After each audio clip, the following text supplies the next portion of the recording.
ত্রয়োদশ জাতীয় সংসদ নির্বাচনে সিলেট বিভাগে ১৯ আসনের একটিতেও জয় পায়নি বাংলাদেশ জামায়াত ইসলামী। এ বিভাগের ১৮টি আসনে জয় পেয়েছে বাংলাদেশ জাতীয়তাবাদী দল বিএনপি, আর একটি আসনে জয় পেয়েছে জামায়াত নেতৃত্বাধীন ১১ দলীয় জোটের খেলাফতে মজলিস।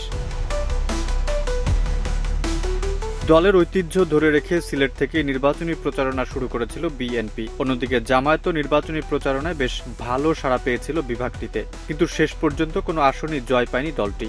সিলেট বিভাগে যেসব প্রার্থীরা জয় পেলেন তারা হলেন সিলেট ১ থেকে খন্দকার আব্দুল মুক্তাদির, সিলেট ২ তাহসিনা রুশদির লুনা, আব্দুল মালিক, সিলেট ৩ থেকে সিলেট ৪ থেকে আরিফুল হক চৌধুরী, সিলেট ৫ আবুল হাসান খেলাফতে মজলিস, সিলেট ৬ ইমরান আহমেদ চৌধুরী বিএনপি। ভিম লিকুইড এখন মাত্র ৫০ টাকা, তেল চর্বি পরিষ্কার করে এক ধোয়াতেই।